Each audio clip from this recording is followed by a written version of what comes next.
그러니까 이번 시간에는 우리에게 허례허식이라는 것이 어, 무엇이고 그런 것들이 필요한지, 또 예의는 우리가 어느 정도를 차려야 되는지 그런 것을 같이 생각해 보도록 하겠습니다.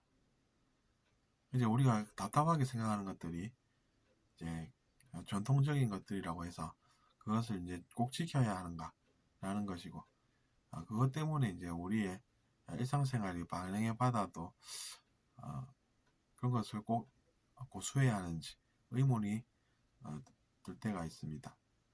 제가 생각할 때도 그런 형식보다는 우리가 위하는 마음을 내서 우리가 어, 그런 마음을 가지고 있으니 그 점을 이해를 받는 그런 노력이 필요하지 않나 싶고, 굳이 그런 형식을 고수해야 하는지에 대해서는 저도 잘 공감을 못하겠습니다. 물론 뭐 우리가 그런 것을 미덕이라고 해서 지키면 아름답게 생각할 수 있다는 건 동의하지만, 그렇다고 해서 그것이 꼭 의무일 까닭은 없는 것이죠. 오히려 이제 그 사람의 내면에서 뭔가 집착이 느껴지는 것입니다. 사람의 집착이 무서운 것이지 뭐 다른 것이 무섭겠습니까? 그 사람도 이제 집착으로 불쌍한 사람이니 그 집착을 덜게끔 하는 그런 노력이 필요한 것이죠. 그 사람의 집착이 떨어진다라고 하면 그것이 문제가 아니기 때문입니다. 그러니까 이제 그런 사람도 우리가 존중할 줄 알고, 또 이제 그 내면의 집착을 풀어줄 수 있는 그런 마음을 가진 사람, 그런 사람이 오히려 더 필요한 것이 현대 생활에서 필요한 그런 것이 아닌가 생각해 봅니다. 어쨌든 그래서 우리는 그런 것들을 허례허식이라고 부르고,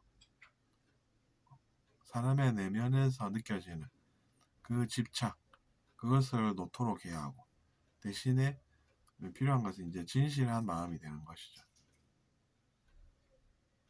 진실한 마음은 통하기 마련이고, 오히려 이제 자기 자신의 내면에서 느껴지는 그 아집, 고집, 그리고 이제 그것으로 인한 고생, 이런 것들을 우리가 전체적으로 볼 수 있으면 그 사람이 이해가 가고, 그래서 그 사람도 그런 집착 때문에, 그런 고집 때문에 고생을 어, 한 것이구나, 이렇게 알아야 한다는 것입니다.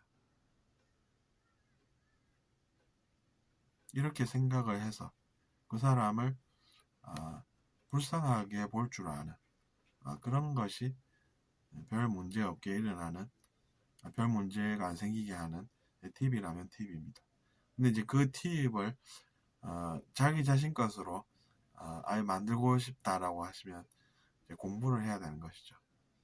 자비심에 대해서 공부를 하셔야 되고, 연민하는 마음에 대해서 알아보셔야 되는 것입니다. 그 자비심이라는 것이 그냥 생기는 것도 아니고, 원래 선한 존재라서 생기는 것도 아니고, 그것이 이제 사람을 사랑하는 마음, 위하는 마음을 키워도 가능하고, 아니면 뭐 잘 모르겠으니 배워서 그런 것을 구현할 수도 있고, 뭐 사람에 따라서 다를 수 있기 때문에 그거에 대해서는 제가 한 가지를 주장하지는 않습니다.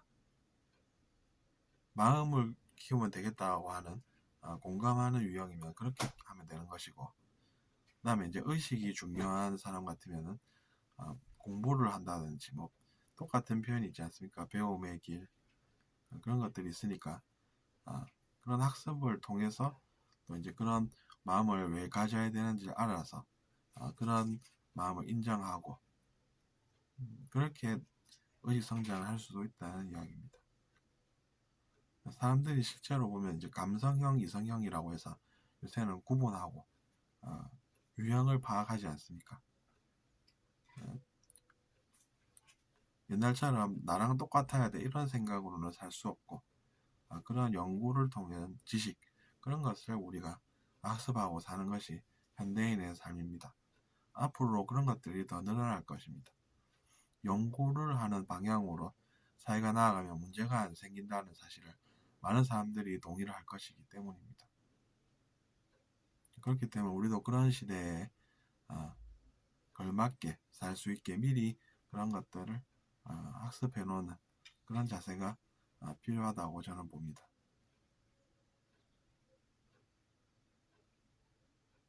그래서 이번 시간에 제가 말씀드린 것은 허례허식이라는 것이 꼭 필요한가 이런 이야기를 한번 나눠봤고 잘 들으셨다면 구독 부탁드리겠습니다.